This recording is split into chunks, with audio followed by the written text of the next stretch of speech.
Bonsoir à tous et merci d'avoir attendu qu'on commence, d'avoir attendu patiemment. Et donc bienvenue à cette discussion autour de la ballroom. Voilà, je suis ravi d'animer cette discussion avec un plateau vraiment 5 étoiles que je vais présenter juste après. Je fais juste un petit mot d'introduction. Sachez que cette discussion, elle prend place dans un week-end autour des contre-cultures queer ici à Ground Control. Il va y avoir toute une programmation jusqu'à demain, donc je vous invite un peu à consulter ce qui va se passer et je vous dirai à la fin de la discussion aussi ce qui va se passer.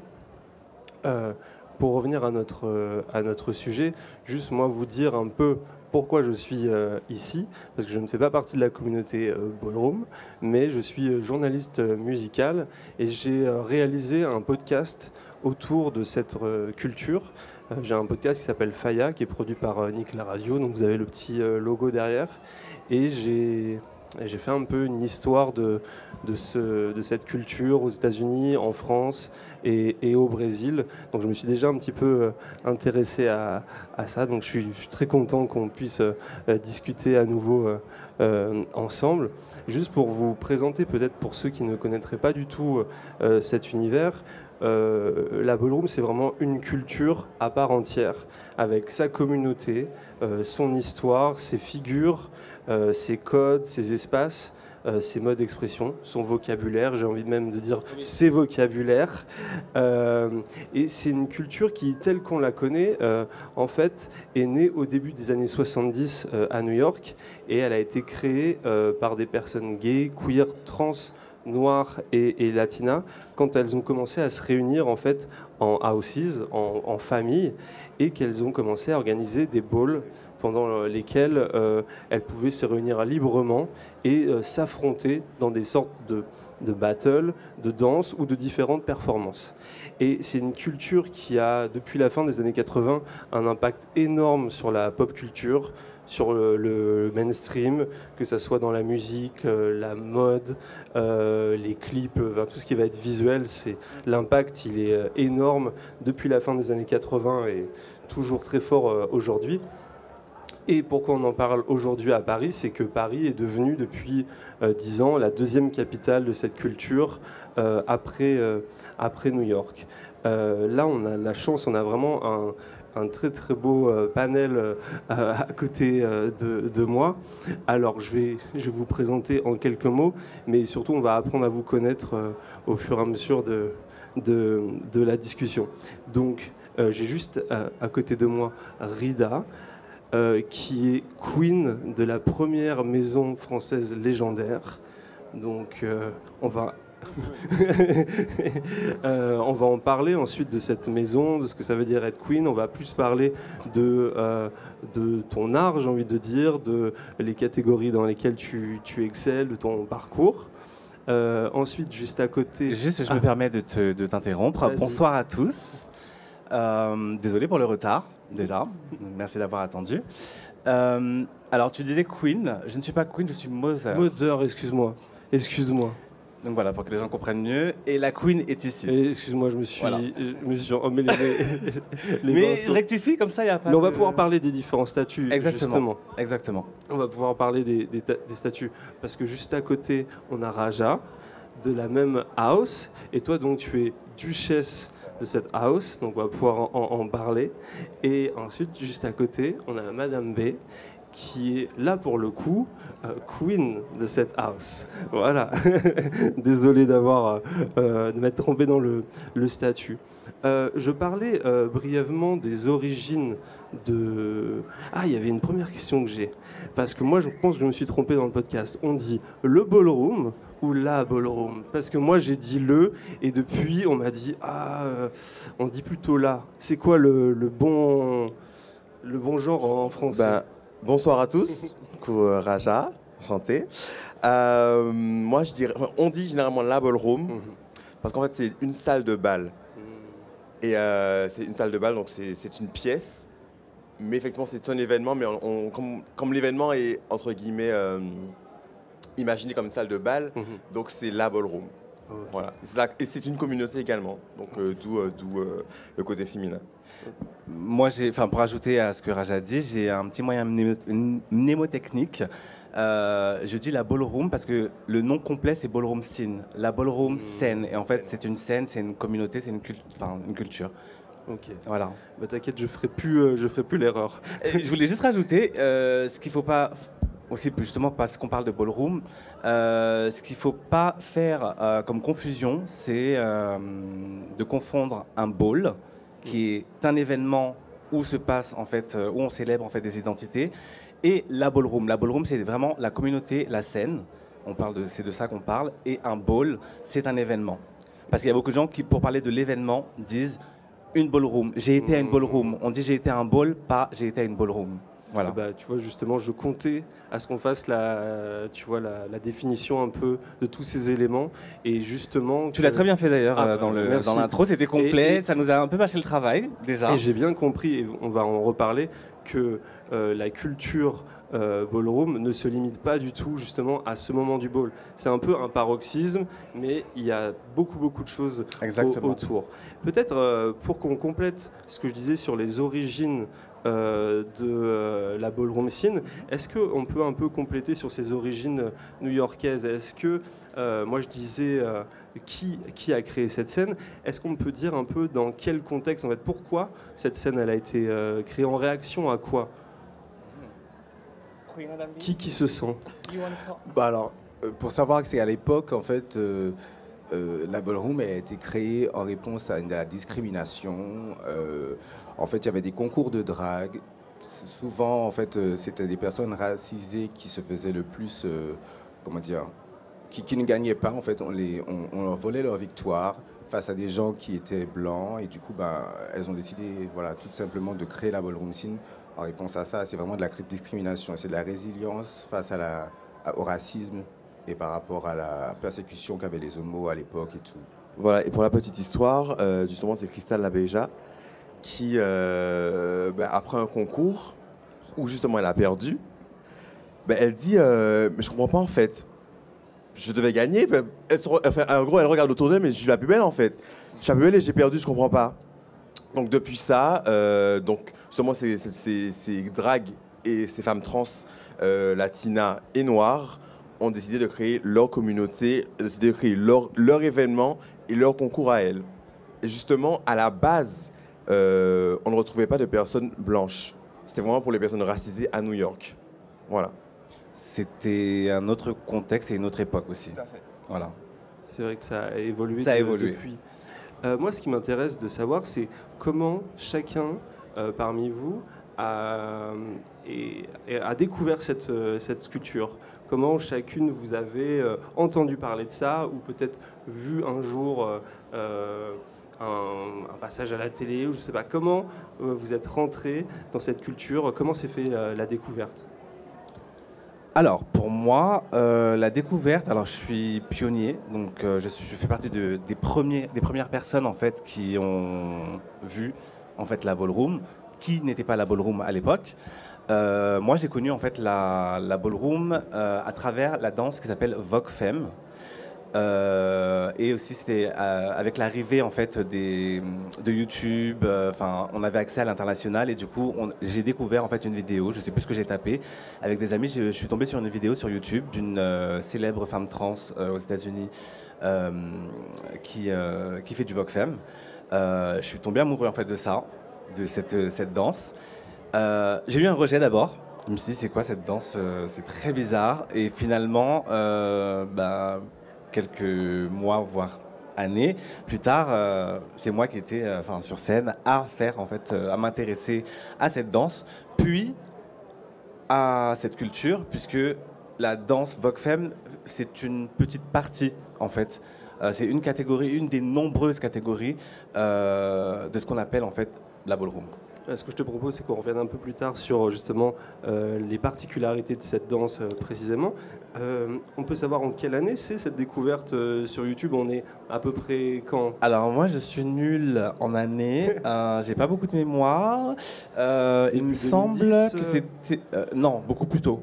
Encore plus tôt. Peut-être 2004-2005. Ok. Ok. Donc voilà. Et ça a pris du temps avant que ce soit la ballroom. Et c'est maintenant que ça prend. Je pense qu'à partir de 2010, je pense, les choses ont commencé à avancer. Il y a commencé il y a avoir des houses, donc des maisons, Ouais. des familles. Donc voilà, et puis ça s'est développé au fur et à mesure. Les catégories, au début, c'était quelques catégories, des catégories phares, et ensuite, on a un peu élargi à d'autres catégories, puisque il y a de plus en plus de monde et de plus en plus de personnes qui correspondent à certaines catégories. Moi, ça m'intéresse vraiment qu'on creuse ça, vu que tu es dans les premières personnes, parce que si tu me dis 2004-2005, d'accord, tu vois la vidéo, mais qu'est-ce qui se passe après? Comment tu essayes d'apprendre à danser ça tout seul? Est-ce que tu rencontres des gens qui, eux aussi, sont dans ça? Déjà, peut-être dire, à ce moment-là, toi, tu es où? Tu es géographiquement? Est-ce qu'il y a des gens autour de toi qui pratiquent aussi? Oui, alors du coup, il y a les deux amis avec qui j'ai découvert, c'est la Sandra Ninja, donc qui fait partie de la House of Ninja, qui est qui est une icon, voilà, up and coming icon. On va pas trop rentrer dans les détails, et qui est aussi une pionnière, et aussi Precious, Ebony, qui n'est plus dans la ballroom, mais c'est avec ces deux amis-là que j'ai découvert ça. On avait aussi un cercle d'amis, mais qui n'étaient pas, enfin qui connaissaient aussi le Vogue, et du coup, ben, c'est comme ça en fait que ça s'est construit, et c'est pour ça que nous sommes justement les pionniers en fait en France. Ok. Et vous avez donc construit ça, mais comment vous avez été chercher, je dirais, les informations? Parce que il n'y avait peut-être pas énormément d'informations, je dirais en ligne, ou je ne sais pas comment ça se passait. Alors, figurez-vous qu'à l'époque, on avait un groupe qui s'appelait les Delicious.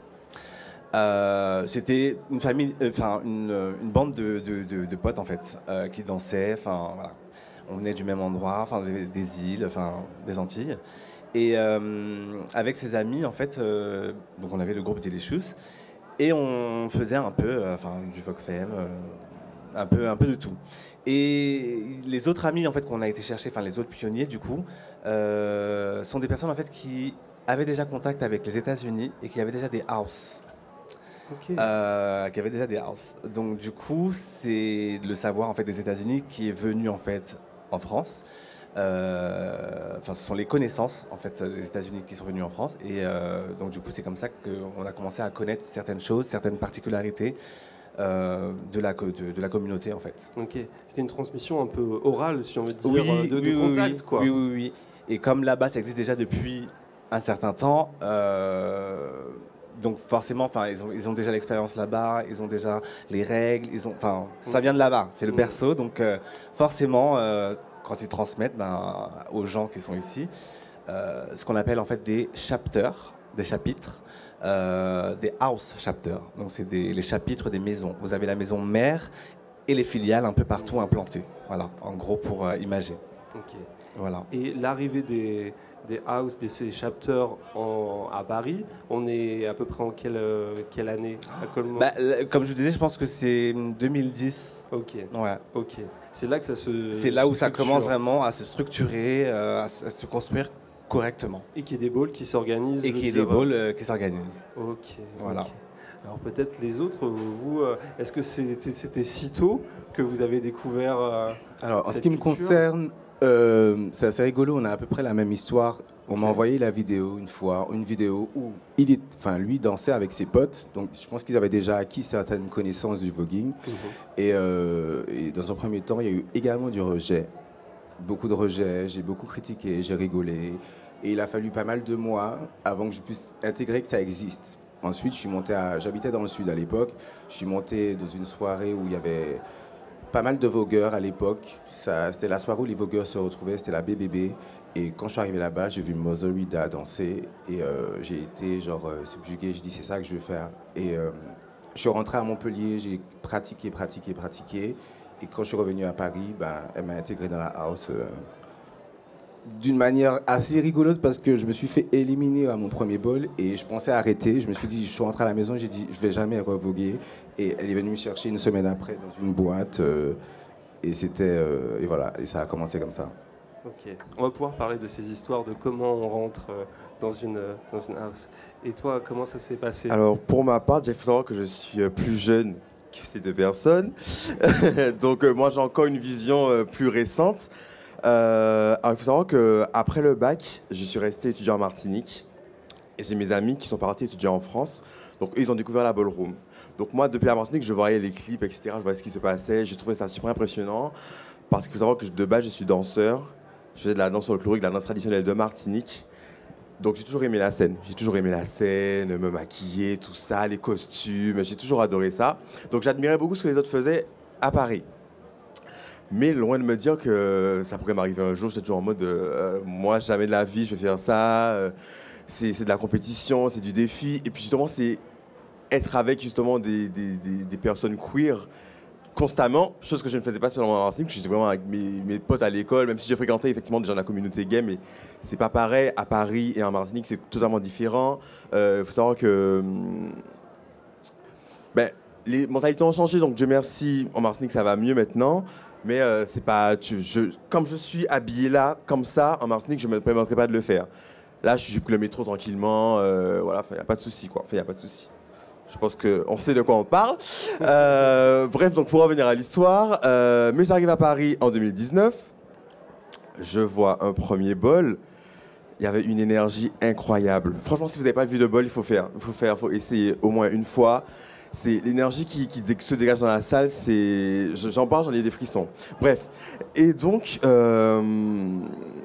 j'ai une amie qui allait un training de la House of Ninja. Elle me dit accompagne-moi, mais juste, je suis allé regarder et tout. Donc, j'étais assis au fond de la salle dans ma chaise. Et puis, bon, finalement, je dis est-ce que je peux participer? Donc, j'y vais. On faisait Runway et il y avait un peu de Vogue Femme. Donc, j'ai participé. Bon, j'ai bien apprécié. Et j'ai un ami qui s'appelle Marie-Jo. Et du coup, qui était dans House of la Durée à l'époque. Et je lui en parle. Il m'a dit, mais viens, un training à durée, viens, etc. Et du coup, je rencontre Mozorida, avec qui on s'entend super bien dès le premier jour, justement, qui a vu en moi un potentiel. Donc, deuxième training, pareil. Et après, donc c'est 2019 et 2020, le confinement.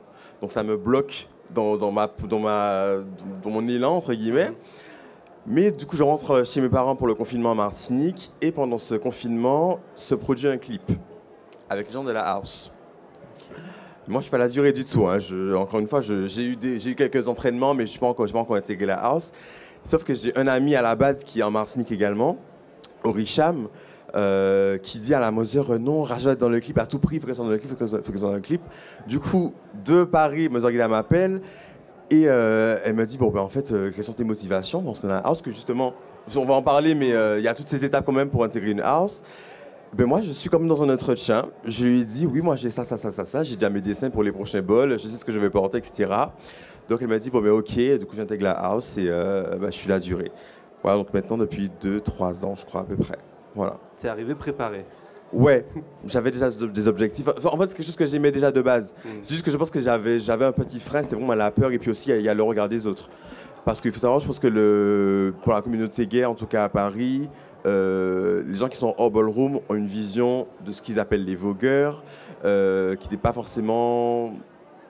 Non, pas forcément la vraie vision, entre guillemets, puis elle n'est pas forcément... Valorisante. Ouais, voilà, c'est ça. Flatteuse. Exactement, c'est tout à fait le mot. Voilà. Je sais pas si, du coup, tu es d'accord, je sais pas, je sais pas si tu fais la même chose que moi, mais pour avoir discuté avec d'autres personnes qui sont en ballroom, soit ils sont super impressionnés. Okay. Je parle des personnes queer. Hein. Ouais. Soit ils sont super impressionnés, soit justement ils pensent que c'est beaucoup de folles, comme on dit, du coup des hommes qui se mettent en femmes ou des hommes simplement qui ont ce côté féminin assez poussé, où c'est beaucoup de problèmes, des cancans, etc. Enfin voilà. Alors, je ne dis pas qu'il n'y en a pas, parce que c'est vrai quand même, mais il n'y a pas que ça. Tu voulais réagir? Oui, comme elle m'a posé la question, c'est vrai que de prime abord, les personnes extérieures voient ça. Effectivement, il y a un côté positif, mais il y a aussi ce côté... donc il y a le côté attractif plutôt, et il y a le côté répulsif, repoussant, où il y a des gens qui ne se voient absolument pas dans en fait, la ballroom, parce qu'en fait, c'est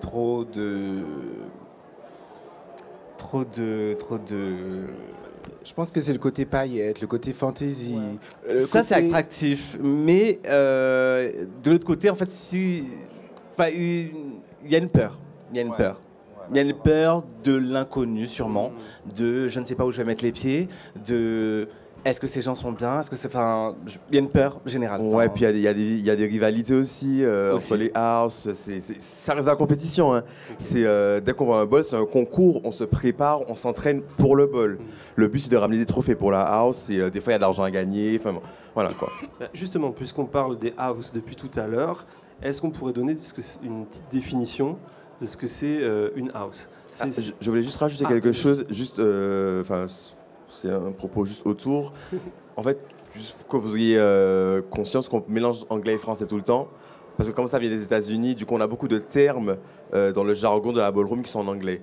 Donc, juste petite information. Voilà. Parce que quand on va parler des house, on va dire kids, tout est en anglais en fait. Donc, voilà. Peut-être dire qu'est-ce que c'est en fait, qu'est-ce que ça représente une house. Je vais laisser les enfants parler. Voilà, les kids. En fait, une house, traduction en français, maison. Faut vraiment voir un foyer. C'est un foyer, il y a une maman, des fois un papa, ou des fois un papa et peut-être pas de maman, ça dépend, c'est bon vouloir.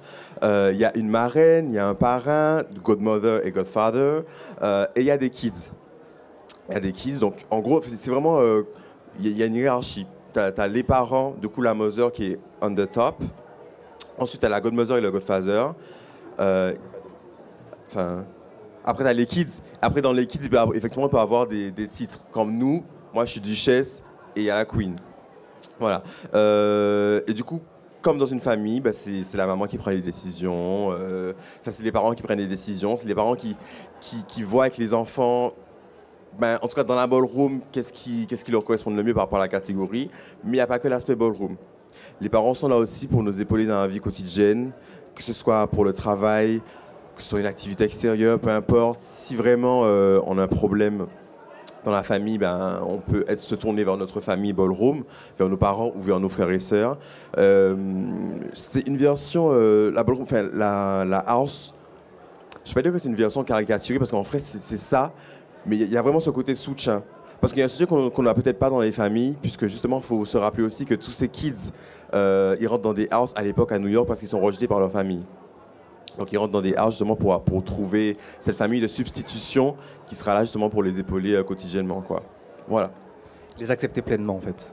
C'est une famille qu'on se choisit. C'est une famille choisie. Exactement. Oui. Donc là, on a l'occasion de choisir sa famille pour le coup. Voilà. Et peut-être, qu'est-ce que ça serait la différence entre du coup mother, duchesse, queen? Ça va être quoi Est-ce que c'est une différence peut-être d'ancienneté, d'expérience ou une différence de rôle au sein de la house?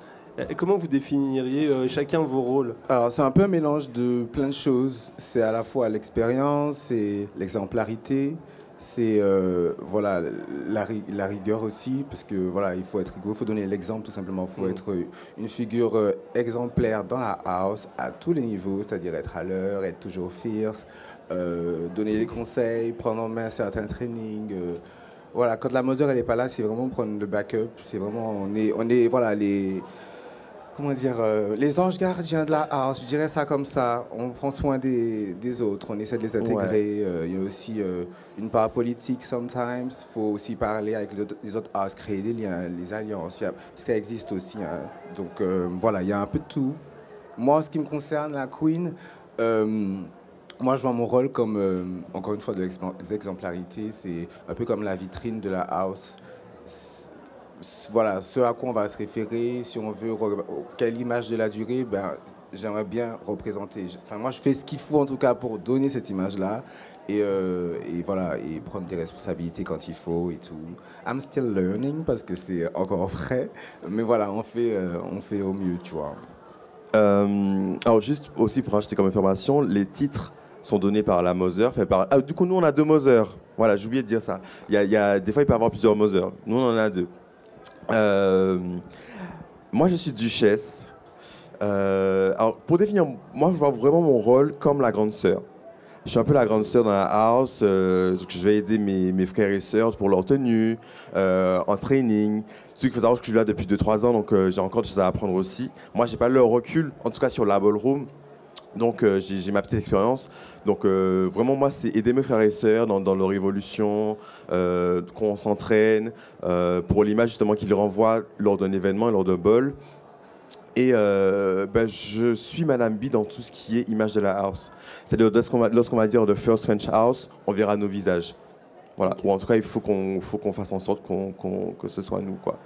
Donc, et justement, comme à chaque ball, dans tous les cas, un ball, c'est une célébration. Un ball, pour moi, c'est un mariage. Dès qu'il y a un ball, c'est un mariage.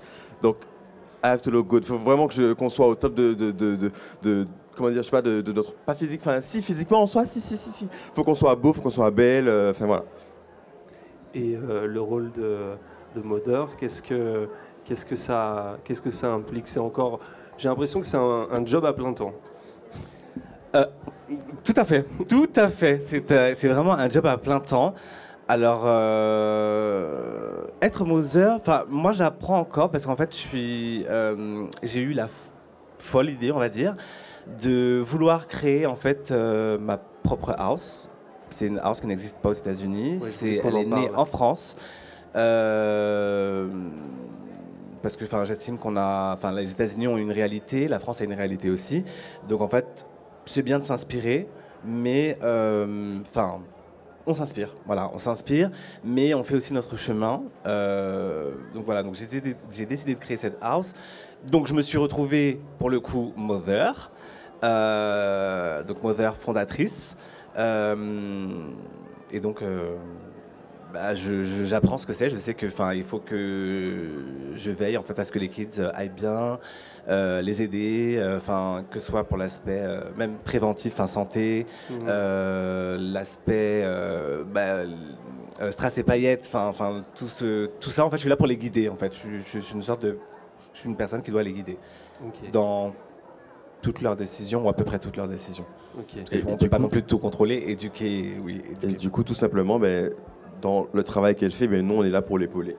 Exact. C'est-à-dire qu'on est plus de 40, on est une quarantaine. Hein. Ouais. Donc imaginez une maman avec 40 enfants, c'est pas facile.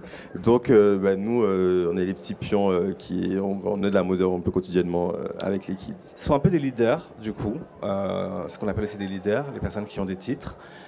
Ces titres sont donnés à l'intérieur d'une house, c'est pas du tout obligatoire, mais c'est aussi une sorte d'appréciation pour l'implication que le kid met en œuvre pour que la house fonctionne, pour épauler la Moser, les Moser du coup. Voilà, ce sont un peu des récompenses. Voilà. Il y a quelque chose que tu as dit qui m'a beaucoup intéressé. Tu as dit que le contexte français est différent du contexte américain. Pour toi, qu'est-ce que c'est la résonance particulière, je dirais, de la ballroom dans votre cas, à Paris, en France, par rapport à la scène américaine? Qu'est-ce que vous voyez comme différence ou en quoi le contexte est différent? Parce que tu disais, en France, c'est autre chose. Alors, c'est différent. Alors, c'est sûr qu'en fait, le point commun, c'est le fait qu'il y ait des discriminations, qu'il y en a toujours. Voilà, on n'est pas au temps de l'esclavage, mais je veux dire, il y a quand même des choses qui restent, des discriminations de toutes parts. Donc il faut lutter contre ça. Et du coup, j'ai perdu ce que je voulais dire.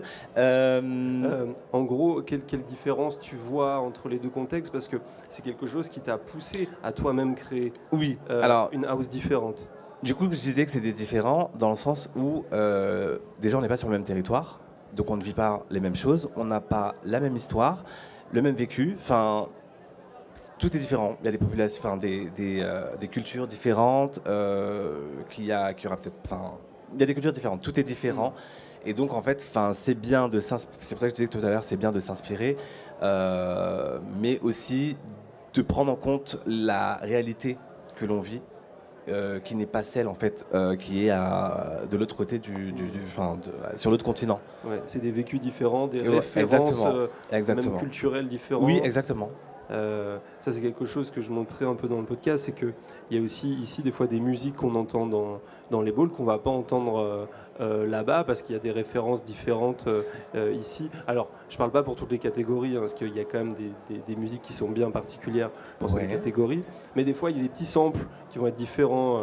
Je parle vraiment de l'aspect musical. C'est très pertinent ce que tu dis, je viens de réaliser, parce qu'au début, j'étais en train de me demander... J'étais en train de me dire, mais le son et les sons sont pareils. On utilise la même musique. Ouais. C'est justement avec Internet et compagnie, les réseaux, ça circule. Mais c'est vrai que, par exemple, on n'entendra pas. Il y a beaucoup. La plupart des gens dans la ballroom, il y a une grosse communauté antillaise. Ouais. Et c'est vrai qu'aux États-Unis, on entendra peu. Par exemple, de la dancehall, qui est une musique typique aux Antilles, la dancehall mélangée en fait avec un beat vogue, donc une musique vogue. C'est vrai, tu viens de me faire réaliser quelque chose là. En fait, c'est juste que par exemple, un peu plus tard dans la soirée, il y a Lazy Flo qui va faire son show. Exact. Et lui, par exemple, il va sampler pour faire des vogue beats. Comme tu disais, du chata. Exactement. Ou de la musique nord-africaine. Oui. Ou, qui vont faire écho aux références culturelles des gens ici. Exactement. En fait. J'avais même pas réalisé ça. Tu vois, je suis ravi. Totalement. Et du coup, je voulais rajouter également au niveau des catégories. C'est-à-dire que, par exemple, nous, on a souvent tendance, bêtement, à se moquer, mais on se moque gentiment. Par exemple, la catégorie runway, qui est une catégorie fashion. Donc, on se moque un peu des Américains. Parce qu'on se dit qu'en fait, pour nous, comme Paris, c'est la capitale de la mode, donc forcément, on fait mieux qu'eux à ce niveau. Alors que pourtant, ça vient de chez eux. Donc, c'est-à-dire qu'eux, ils ont une vision sûrement de la mode qui n'est pas la même que la nôtre. C'est-à-dire que on a une façon de s'habiller qui ne sera pas la même non plus. Il y a des choses qui ont fait débat également. C'est-à-dire que à Paris, les butch queens, une butch queen, c'est... on va dire ça, un homme gay. Un homme gay, ouais, qui assume sa part de féminité, si je peux rajouter ça en gros, ouais, un homme gay tout simplement. Les butch queens, elles marchent en talons. Alors qu'aux États-Unis, il n'est pas question qu'une butch queen walk un ball avec des talons. Ça, c'est dans les règles. Une butch queen n'a pas de talons pour walk runway. Sauf qu'à Paris, elles ont décidé qu'elles vont mettre des talons et c'est comme ça que ça se passait en fait. Bref, ça a fait débat. Et je ne sais même pas encore là, hein, ça c'est des choses qu'on m'a racontées. Qu'on m'a transmise encore de la transmission. Et donc, ça rajoute seulement cet aspect où il y a le côté européen et le côté américain. Mais malgré tout, ça reste quand même nos références. Qu'on parle de femmes trans, c'est les femmes trans qui viennent des États-Unis. Ce sont nos références. Quand on dit Vogue like a femme queen, c'est voguer comme une femme trans des États-Unis. C'est un peu c'est vraiment à l'époque des années 90 et le début des années 2000. C'est vraiment toutes ces femmes, ces femmes queens qui inspirent, en tout cas, mais je n'aime pas dire que l'Europe, le monde entier en fait. Parce que la ballroom, c'est partout maintenant. Et tu parlais aussi de samples de musique. Les Vogue Beats au Brésil, c'est encore autre chose. C'est encore autre chose. Eux, ils mixent encore le portugais avec les Vogue Beats, le funk justement avec les Vogue Beats. Enfin, voilà. Et justement, peut-être pour continuer sur cette idée de house, pour un peu finir sur cette définition, du coup, comment on rentre dans une house? Comment on fait ses preuves?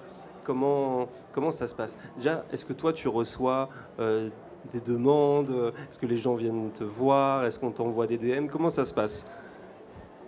Alors, il y a un peu de tout. C'est-à-dire que moi, je peux approcher des personnes, par exemple lors d'un ball, des événements. Si quelqu'un m'intéresse, je peux approcher cette personne. Il y a plusieurs solutions après. Hein, il y a les réseaux, Internet.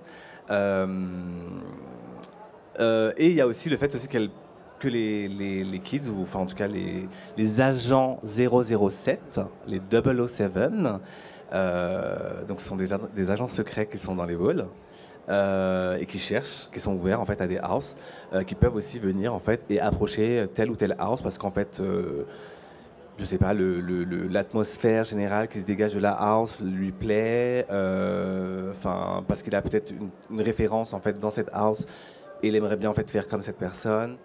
Juste un agent 007 du coup qui cherche une house, c'est un orphelin. C'est juste quelqu'un qui n'a pas de house. Voilà, c'est un enfant sans parents. Voilà. Et donc chaque house a un peu son esprit, son identité, esthétique, son identité. Oui. Et ça serait quoi un peu l'identité en quelques mots de La Durée si tu devais, en termes d'esthétique, d'esprit? Alors, j'ai choisi d'appeler la house La Durée parce qu'il fallait quelque chose qui soit représentatif de la France, de la gastronomie, puisque je sais qu'on est très connu aussi pour l'aspect nourriture. Et il fallait aussi que ce soit quelque chose qui me ressemble. Je suis très gourmand, j'aime beaucoup le sucre. Et j'aime en fait le prestige qui se dégage de l'enseigne La Durée. Okay. Les couleurs, la calligraphie, les macarons, la finesse des pâtisseries. J'aime beaucoup ça et donc du coup j'ai décidé d'appeler la House of La Durée La Durée par rapport en fait pour faire hommage, pour rendre hommage en fait à cette enseigne que je trouve prestigieuse. Okay, voilà. Okay.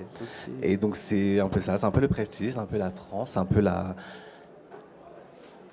Je laisse aussi, je vais aussi laisser parler, peut-être que moi, ce que des choses à rajouter. Quand je parle de La Durée, moi je vois surtout prestige à la française, voilà, des choses qui parlent vraiment... En plus, nous, on a la particularité d'avoir vraiment un spectre de gens différents dans la house qui représentent vraiment tout ce qu'on peut retrouver dans une pâtisserie. Il y a plein de choses différentes. Exactement. So it's giving. Et moi, je compléterai en disant que souvent, quand on me demande justement quelle image que j'ai de ma house, pour moi, c'est une house qui est très créative. Comparée aux autres, on a c'est incroyable, hein, mais on a ce côté créatif où on va chercher justement à innover, à switch un peu quelque chose qui a une base. Enfin, c'est quelque chose qu'on a en plus que les autres houses. C'est-à-dire qu'on on a une créativité et une ouverture d'esprit que les autres n'ont pas forcément. Voilà. Okay. Et du coup, ça m'intéresse maintenant qu'on parle un peu de ce moment où éventuellement la créativité va être exprimée. C'est ce moment du ball. Est-ce que, parce qu'on a commencé à en... Bonne transition. Merci. Parce qu'on commence à en parler tout à l'heure et je me dis toujours qu'il y a peut-être des gens ici qui ne connaissent pas très bien. Tout à l'heure, tu parlais du runway.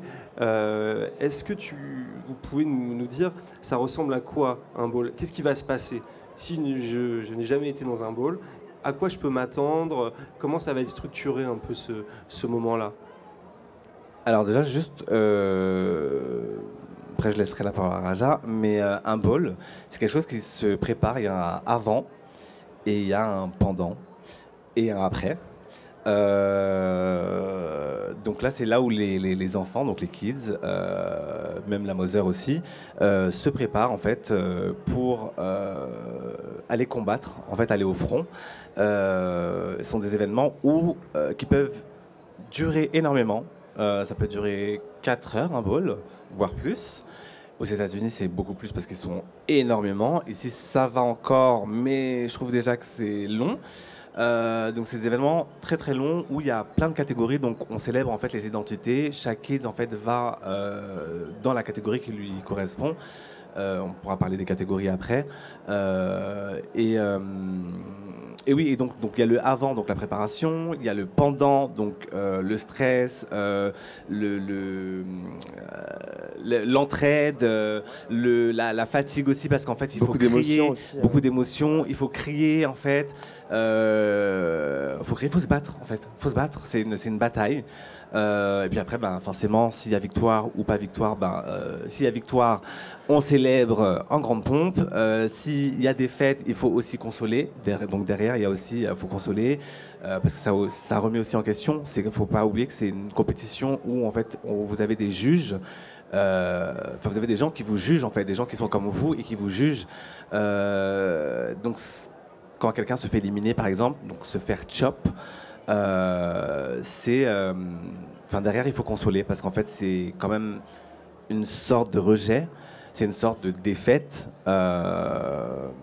donc il faut consoler. Donc, voilà. Là, vas-y. Alors du coup je vais un peu détailler de la préparation jusqu'au ball. Ouais. Alors tu vas m'aider à compléter aussi, enfin si j'oublie des trucs. En fait un ball c'est un événement, c'est une célébration, donc il y a des organisateurs, ce qu'on appelle aussi des promoteurs de ball. chacun est libre dans la ballroom d'organiser son ball. Mais c'est vrai qu'il y a des gens qui ont déjà le bagage pour le faire, les épaules pour le faire, parce que c'est beaucoup, et non seulement que l'envie de le faire. Parce que c'est pas forcément tout le monde n'a pas forcément envie d'organiser un ball, voilà. D'avoir sa tête en tête d'affiche, bref, son visage en tête d'affiche, pardon. Du coup, ces organisateurs postent sur Facebook généralement le thème de leur ball, avec toutes les catégories qu'ils auront choisies. Et dans chaque catégorie, il y aura justement un thème. Je vais dire n'importe quoi. Demain, le thème du bol, c'est la nature. Pour Renouer, on va nous demander de venir habillé en arbre. Pour Vogue Femme, il faudra être habillé en feuilles. Pour Sexe ARN, il faudra faire des racines. Et juste à partir de ça, nous, c'est là qu'on enclenche les ménages et qu'on cherche dans la créativité.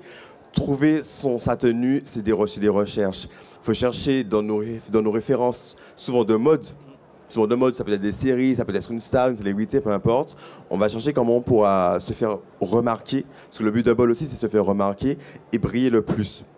Parce que je rappelle que c'est une compétition et le but quand même est de gagner. Donc voilà, donc ça se passe au mieux 6 mois à l'avance. Au mieux. Ah ouais. Mais bon, des fois, voire un an. Voir un an, c'est vrai. Voir un an à l'avance. Ah ouais. Oui, parce que c'est de l'investissement. Hein. Personne ne paye nos tenues à part nous. On se débrouille pour trouver nos tenues. Encore une fois, c'est de l'entraide. Si demain je peux pas, je peux demander à ma mesure de m'aider, je peux demander à ma Nabi de m'aider justement pour faire ma tenue. Enfin, on s'arrange entre nous, ça reste dans la house, peu importe. Le but est juste que le jour J, tout soit prêt et qu'on soit, comme on dit dans le jargon, OVA. OVA, c'est all over the top, c'est... J'ai pas les mots. J'ai pas les mots pour OVA. C'est une vision d'une personne qui est incroyable. Et en tout cas que sa tenue est incroyable. Bref, et du coup pour arriver au jour du bol, donc on arrive tous au bol. Des fois il y a des tables ou des fois les chaises sont juste comme ça. Et il y a forcément le floor. Le floor c'est une longue ligne au milieu sur lequel justement on va concourir. Et au bout du floor il y a une table comme ici. Ce sera nous pour le coup. Ce sera nous. Et il y a un panel. Le panel sur le jury, le panel est choisi par l'organisateur du bol. Donc il met généralement des gens qui sont titrés dans les houses, des gens qui ont assez de recul pour pouvoir juger les bols et surtout des gens qui ont des connaissances. C'est-à-dire qu'il faut être apte à connaître, à savoir ce que chaque catégorie demande. C'est-à-dire qu'il faut savoir comment juger Renouer, il faut savoir comment juger Sexe ARN, il faut savoir comment juger Vogue Femme, peu importe. Donc au début du bol, il y a les LSS. LSS veut dire Legendary Statement and Star. Ça, ce sont des titres, c'est des statuts, pardon, des statuts qui sont donnés dans la ballroom. Et ça, ces statuts, on les obtient avec le temps. Généralement avec le temps, avec les victoires. Oui, tout à fait, avec les victoires qu'on aura faites durant plusieurs bols. Donc pendant ce moment, qui peut durer également pendant 1 heure, on appelle tous ces gens à venir sur la scène et soit à danser, soit à marcher. Enfin, en gros, ils vendent leur catégorie. Donc voilà, après, c'est une démo, tout simplement. En gros, on fait une démo. On fait une démo, mais pour être appelé au LSS, généralement, faut être, je vais dire un peu, il faut être quelqu'un, entre guillemets. Il faut être quelqu'un pour être appelé au LSS. Tout simplement, en fait, étant donné j'ai oublié comment on appelle ça, la signification en fait de LSS, logiquement, ce sont que les personnes qui ont les statuts, donc Legend, Statement and Star, qui sont censés être appelés. Voilà, tout simplement. Donc ensuite commence le bol. Donc il y a un MC, donc le maître de cérémonie, ce qu'on appelle un speaker. Le MC est là pour mener le bol. Il est là pour justement faire en sorte que le bol se déroule correctement, que tout se passe bien. Donc en l'occurrence, tu es MC de cet événement, tu vois, et tu aurais été MC au bol, pour imaginer un peu pour vous comment ça se passe. Juste que le MC n'est pas assis, le MC il est dans la salle.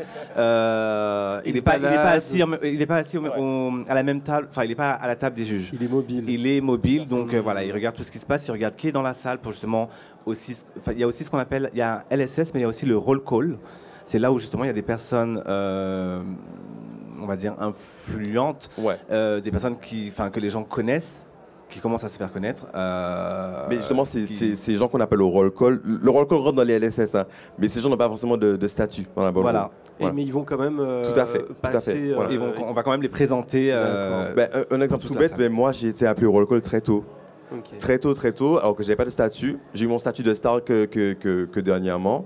Mais comme justement, j'ai fait en sorte de me faire remarquer. Donc j'ai eu la chance, entre guillemets, d'être un peu roll call.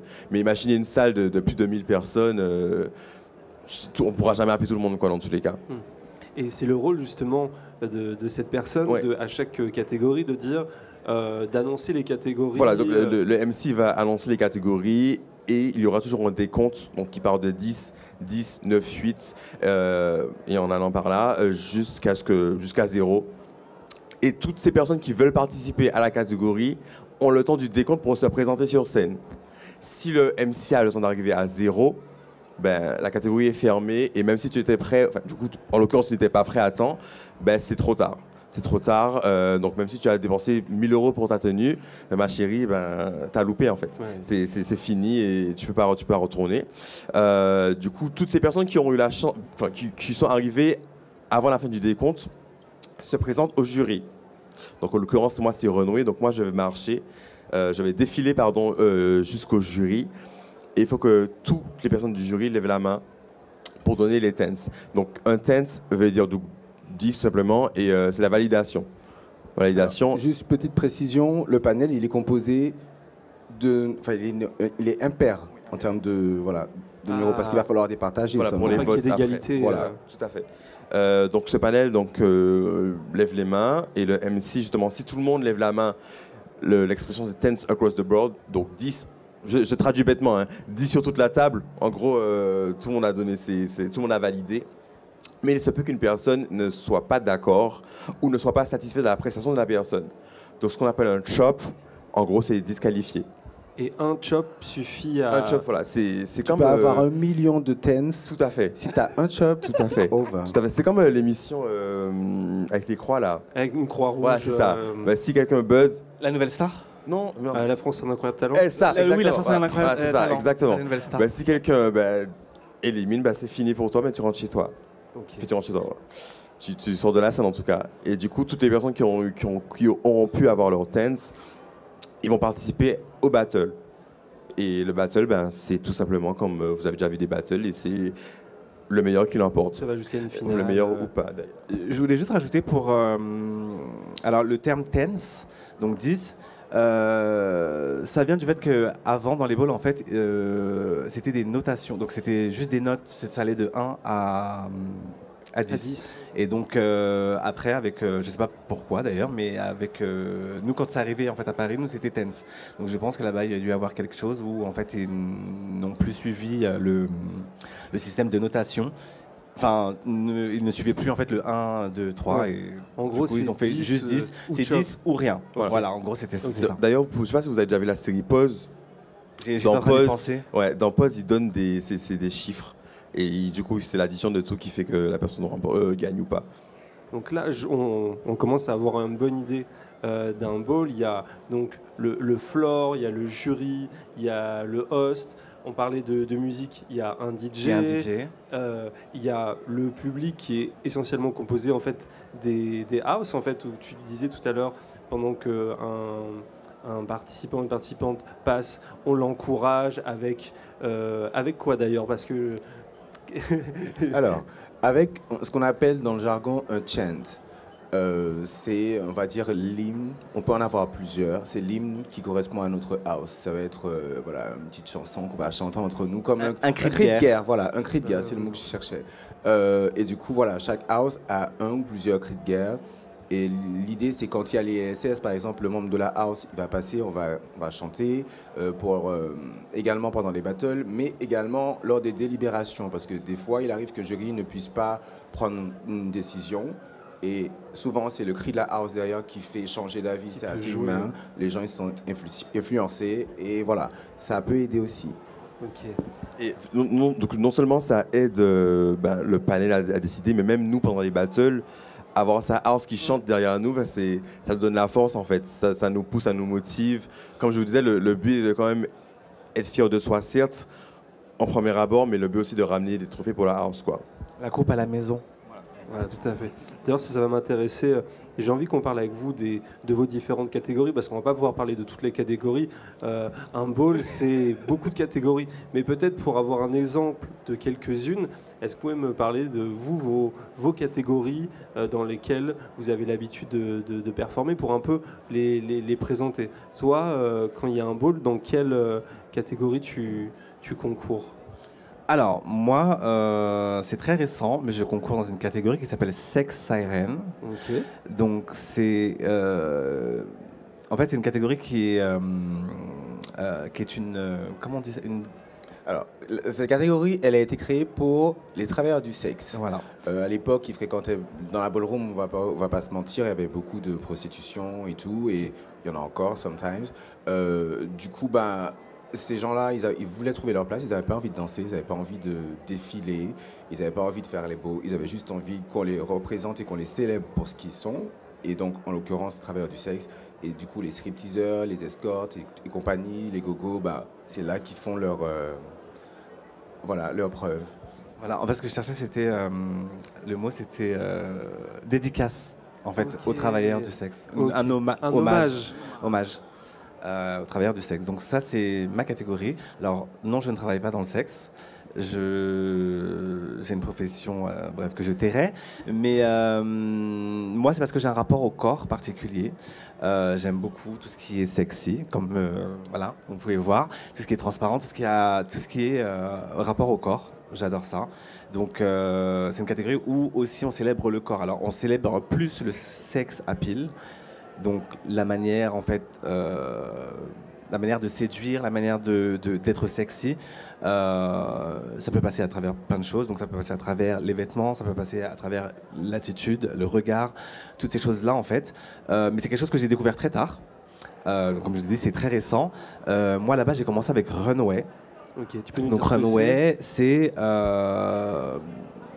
je pense que je vais laisser Raja vous parler de Runway. Ok.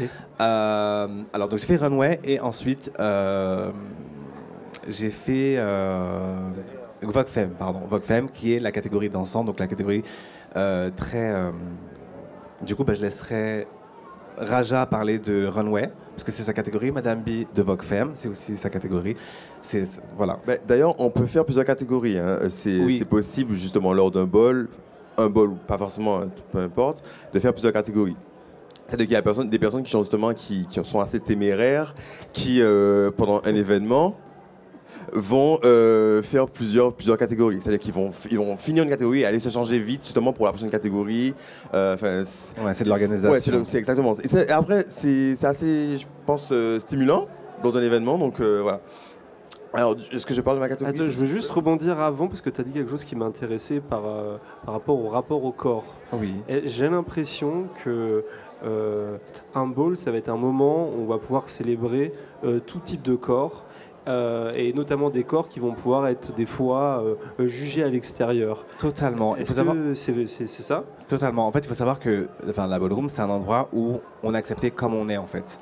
Peu importe la taille, peu importe... Il est censé ne pas y avoir de discrimination, c'est-à-dire qu'en fait, tout ce que la société rejette ou a rejeté, en fait, dans la ballroom, ce n'est pas censé exister. Okay. Voilà, donc j'ai bien dit censé exister parce qu'il y a beaucoup de choses qui viennent de l'extérieur qui sont quand même dans la ballroom. On reste quand même une communauté, on reste quand même des êtres humains. Et chaque être humain a ses défauts, donc voilà. Mais c'est le but, en fait, c'est d'être...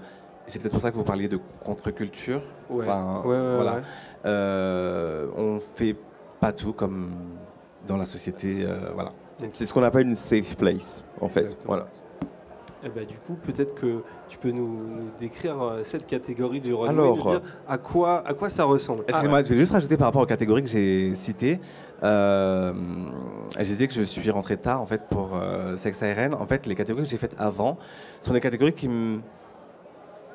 j'ai essayé, que je pensais en fait être ma catégorie. Et j'ai fait ça pendant des années. Et en fait, finalement, je m'aperçois en fait que Sex ARN, c'est l'endroit où je me sens. C'est là où je m'exprime. Je n'ai pas de difficulté à m'exprimer. C'est quelque chose qui est spontané, qui est naturel. j'ai trouvé ma catégorie, j'ai trouvé ma voie, si on peut dire en fait.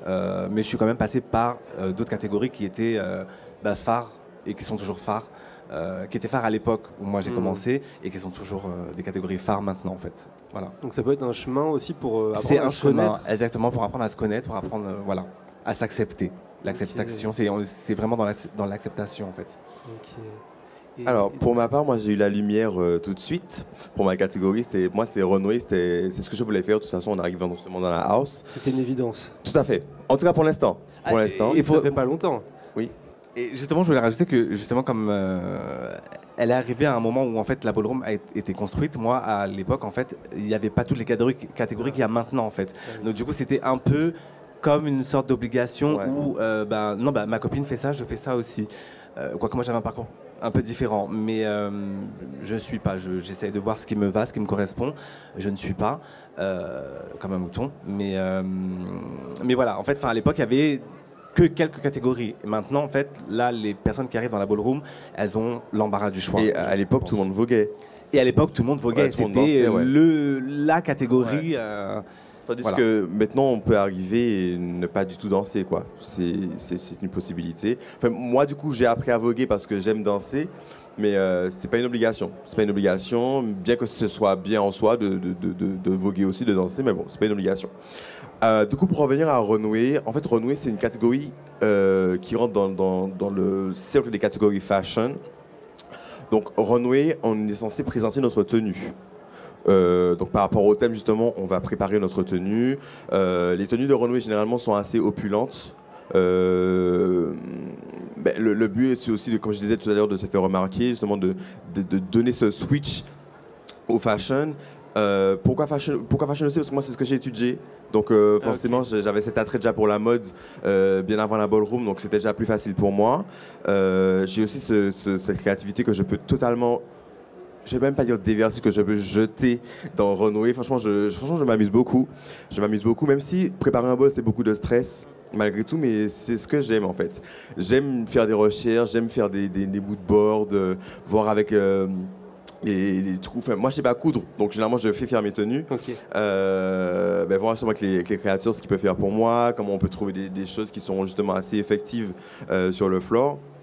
Donc voilà, qu'est-ce que je peux rajouter dans Runway? Et dans Runway, il y a des codes. Il y a des codes parce que ça vient du magazine Vogue, donc on s'inspire des mannequins. Dans Runway, il y a une démarche particulière parce que bêtement, on apprend à marcher. Quand on fait du Runway, on apprend à marcher parce que vous verrez des défilés, peu importe, Jean-Paul Gaultier, Balmain, mais non, on ne marche pas du tout comme ça. Ce qu'on fait, non, on a leur base, mais on fait plus. On accentue plus. Les mannequins aujourd'hui, elles vont marcher avec des petites hanches très sissi. Ben nous, non. Les hanches, c'est est-ouest, c'est maximum en fait. C'est vraiment le but, il faut pousser au maximum. Voilà ce que je peux rajouter. Et on a aussi des codes au niveau dans le moment des fois à Runway, il y a des pauses où le speaker, le MC nous demande, donc on s'arrête et de marquer des pauses. Quand on marque une pause, il faut penser à un photoshoot, justement de magazine. Il y a plusieurs poses, donc il y a pose de couture, il y a pose magazine, il y a pose commerciale. Donc voilà, et nous, on apprend tout ça en training pour que justement qu'on arrive sur le floor pendant la compétition et que on n'est pas prévenu. Hein. Le MC décide, genre, arrêtez de marcher, maintenant on pose. Alors pour le coup, il va pas demander de faire une pose couture ou pas. Généralement dans les poses, dans les balles, pardon, ce sont les poses couture, mais justement c'est toutes les poses qu'on aura appris en training qu'on va réciter entre guillemets sur le floor pendant la compétition. J'étais en train de penser justement à devoirs, enfin les leçons, enfin les devoirs quoi. C'est quelque chose qu'on a oublié de dire. On a oublié de dire ça au début aussi. Un kids a des devoirs. Ah Donc, bon? ah oui, on doit apprendre l'histoire. On doit apprendre l'histoire. Quelque chose avec la ballroom aussi, c'est qu'il n'y a pas de livre. Il n'y a pas de livre. Il y a des écrits, mais bon, c'est souvent des interviews justement qui ont été faites. Il y a des émissions, il y a des documentaires. Donc c'est ça le devoir aussi de Kids, se documenter comme il peut, mais il n'y a pas un livre qui a transmis un dossier qui a été fait, une présentation, un diaporama. Voilà, il n'y a pas. Moi, je trouve ça très dommage. Moi, quand je suis arrivé, je me dis, mais c'est dommage en fait. Et surtout qu'il faut savoir aussi que, comme beaucoup de personnes ont une vision différente de la ballroom, donc la transmission n'est pas toujours la même. D'une personne à une autre, l'histoire sera racontée différemment. Donc ça, c'est un peu dommage, mais bon, c'est comme ça. Mais du coup, la mesure est là aussi pour transmettre l'histoire, enfin, tout ce qui est... nous, en tant que titré dans la house, on est là aussi pour faire perdurer la ballroom, en tout cas. C'est aussi pour ça, tout à l'heure, que je parlais de réalité. Oui. Quelqu'un qui est aux États-Unis ne peut pas savoir ce qui s'est passé en France. Enfin, voilà. Et il y a quelque chose qui m'a intéressé, c'est que tu dis que tu n'es pas sûr de la pause qu'on va te demander. Et en fait, j'ai l'impression qu'il y a beaucoup de préparation, que c'est très, très, très structuré, mais qu'en même temps, il y a un côté... improvisation. Moment présent. Ouais. Et c'est ça qui doit être en fait, stressant aussi. c'est dingue, mais on se prépare à improviser. Exactement. C'est clairement ça. On se prépare à improviser. Le jour du ball, on ne sait pas ce qui va se passer. On ne sait jamais. Et la ballroom aussi, peu importe la catégorie, c'est quelque chose de... comment dire, il y a beaucoup de feeling. Je ne sais pas comment expliquer. C'est l'énergie. C'est beaucoup d'expression de c'est très soi. spirituel aussi. Ouais, très spirituel. Ouais, c'est vraiment sur le moment comment on va se sentir, comment on va se sentir par rapport à l'autre qui sera contre nous, comment on va se sentir par rapport au panel. C'est vraiment, sûr. Franchement, on ne sait jamais ce qui va se passer. On arrive au bol préparé avec nos tenues, mais c'est lorsque justement le MC commence à faire le décompte qu'on se lance. Une fois que c'est parti, c'est fini. Et pour les gens justement les plus talentueux, généralement qui sortent leur épingle du jeu, ces gens ont justement cette faculté à pouvoir improviser et bien improviser. Voilà. En renouer en 2 mots, c'est un peu ça. Voilà. Ça fait plus de 2 mots quand même. Hein. Oui, mais plus que 2 mots, pour moi, c'était 2 mots. Voilà. Et peut-être toi, donc ta catégorie, donc Vogue Femme. Alors, moi j'ai 3 catégories. Okay. Je fais partie des téméraires. C'est vrai. J'aime faire plein de choses. Je suis curieux. J'aime bien me mettre dans des personnages différents. Okay. Du coup, je fais du sex siren comme Mother Rida. D'accord. Sex siren, je dis plutôt que c'est plutôt un lifestyle. C'est un lifestyle. Il y a des catégories comme ça où on peut définir la catégorie comme un lifestyle parce que voilà, moi ce qui me concerne, c'est comme ça. Encore une fois, comme dit Mozobida, j'aime les choses sexy, j'aime ça. Okay.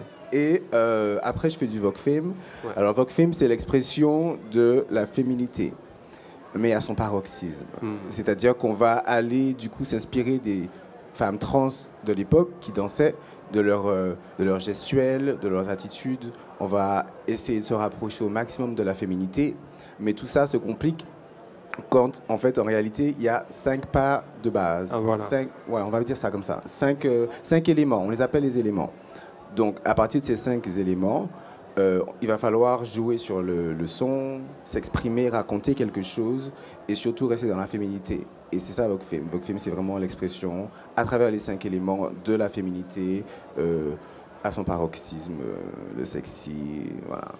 Ces 5 éléments, est-ce que tu peux les citer? Alors, vous avez les hands. Les hands, donc on raconte une histoire, ça se compose de waves, de vagues, de cycles, de cercles.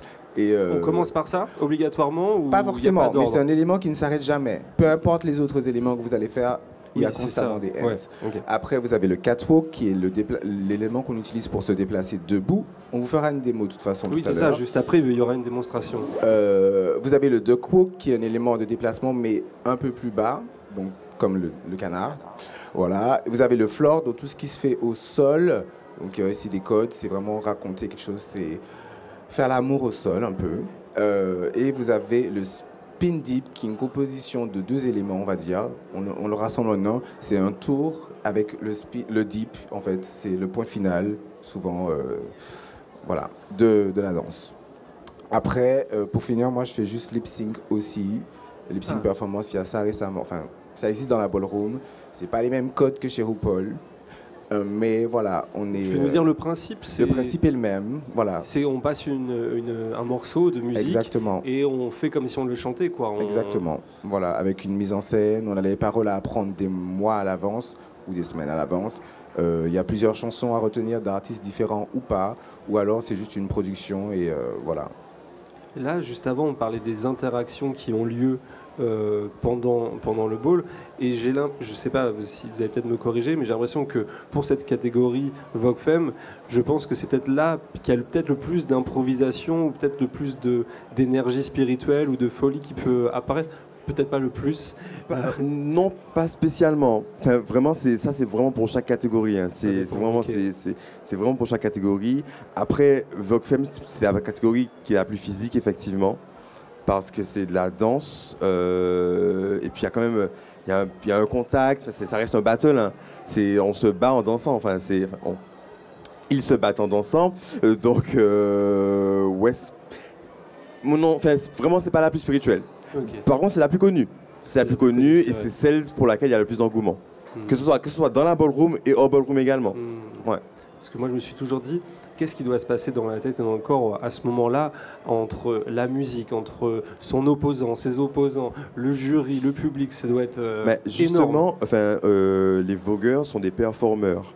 C'est vraiment des gens qui performent, c'est des gens qui se sont entraînés pour ça. Et comme j'ai dit tout à l'heure, ils s'entraînent à improviser. Et je voulais rajouter au côté spirituel également, c'est-à-dire que dans la ballroom, on a l'occasion de créer un personnage. On a l'occasion de créer une personne qu'on aurait adoré être.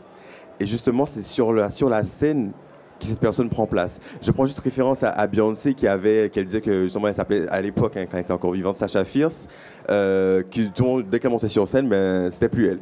C'était plus elle, c'était Sasha Fierce. Nous, c'est exactement la même chose. C'est exactement la même chose, c'est-à-dire que lorsqu'on monte sur scène, donc là, c'est Mother Ida, c'est Raja et c'est Madame B. Tout ce qui se passe chez nous et hors de la ballroom, on oublie tout. On oublie tout et c'est vraiment, on se donne à fond sur le moment. Alors, on oublie tout, oui et non. Moi, en ce qui me concerne, à The Vogue Fame, je sais que j'utilise beaucoup les émotions, des choses qui m'arrivent dans ma vie, des choses de mon quotidien qui peuvent m'énerver ou me rendre heureux sur le floor. Ça m'aide à raconter des choses, ça m'aide à me surpasser. Parce que souvent, quand on est énervé, on s'en voit. Vous voyez ce que je veux dire? L'expression, elle est aussi reliée à nos sentiments et à nos expériences. Et comment on se sent après quand tu as mis justement tes expériences, tes sentiments, peut-être des choses négatives que tu as voulu sortir ou positives? Comment tu te sens juste après? Est-ce que tu te sens vidé? Est-ce que tu te sens au contraire C'est un mélange de tout. Il y a un peu... Ouais, je suis vidé, ça c'est sûr. Il me faut 2-3 jours après les bols pour, énergétiquement parlant, me retrouver avec moi-même. Je coupe mon téléphone et tout parce que je suis très sensible aux énergies, des choses comme ça. Okay. Et du coup, ouais, je suis vidé, mais je suis aussi soulagé et souvent content. Même si je perds, des fois, je m'en fous. J'essaie de m'amuser au maximum. C'est surtout ça le point important. Oui, c'est important. Ouais. En fait, un ball, et même les catégories, c'est un exécutoire, en fait. Un exutoire, pardon. Ouais. Un exécutoire. Pour ceux qui se font exutoire. Mais... oui, pour ceux qui se font choper, oui, c'est un exécutoire, mais oui, non, un exutoire. Donc du coup, c'est un endroit où on va vraiment tout lâcher, on va lâcher prise. Les problèmes du quotidien, comme Madame B disait, les humeurs, tout ça. Et c'est l'occasion justement de rentrer dans un personnage. On a déjà des alter ego, mais c'est aussi l'occasion, par rapport au thème du ball, de rentrer dans un personnage et de vivre à fond quelque chose en fait, en un temps défini, déterminé. Voilà.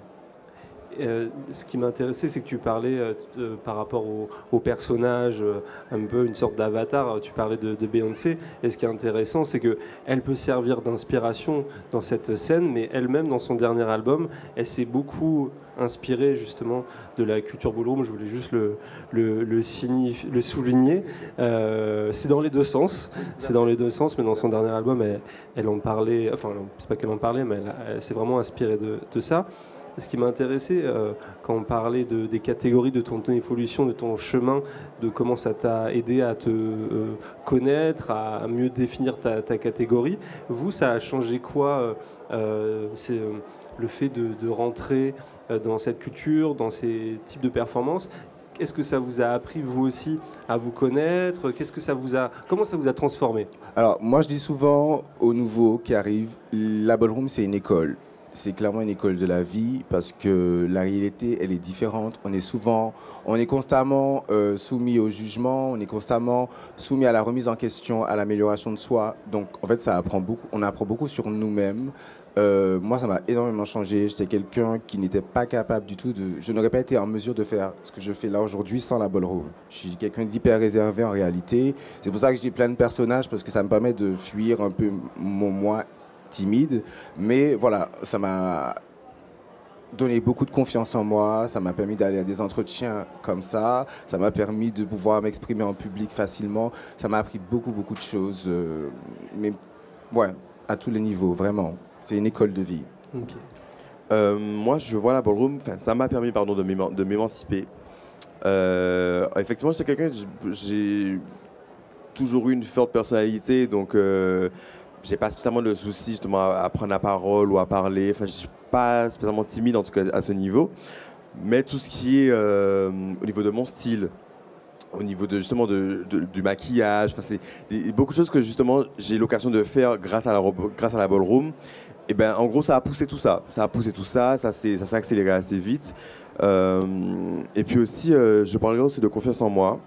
C'est-à-dire que même au niveau du regard des autres, on aura tendance à se dire ah non, un tel dira ceci, un tel dira cela, mais grâce à la ballroom, j'ai appris à faire abstraction de tout ça en fait. Tout simplement, je dis pas que je fais totalement abstraction, c'est faux, parce que c'est quand même un travail sur soi qui est assez important, mais ça a quand même beaucoup aidé. Et puis comme elle disait, la confiance en soi, ça aide énormément. Hein. Step aside, je fais un pas en arrière assez souvent sur ce qu'on fait lors d'un bol. C'est impressionnant. Enfin, je me dis, waouh en fait. On monte sur une selle seule. Il y a tout ça de regard sur nous. Justement, en concours, donc c'est une compétition.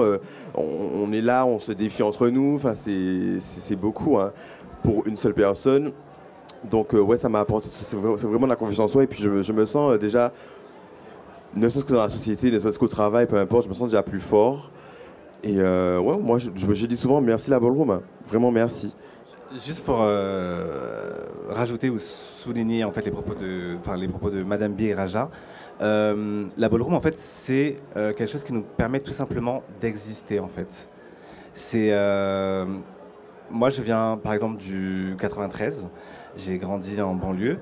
On sait que les banlieues c'est très homophobe. C'est connu pour être homophobe. Si t'es pas le plus fort en fait, par exemple dans une cité, moi j'ai vécu dans une cité très très très dure. Il n'y avait pas place en fait à la féminité, il n'y avait pas place en fait à l'homosexualité. Il n'y avait pas toutes ces choses-là. Et en rentrant dans la ballroom, j'ai aussi appris à m'accepter parce qu'en fait, finalement, j'ai vécu une vie qui n'était pas moi.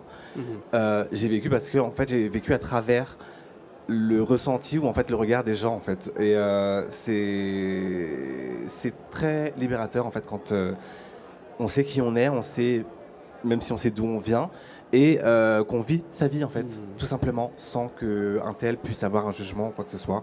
Donc voilà, moi ça m'a permis tout simplement d'exister, de savoir, de transmettre qui j'étais et d'apprendre à me connaître en fait. Ouais, on apprend à se connaître aussi, ouais, c'est exactement ça.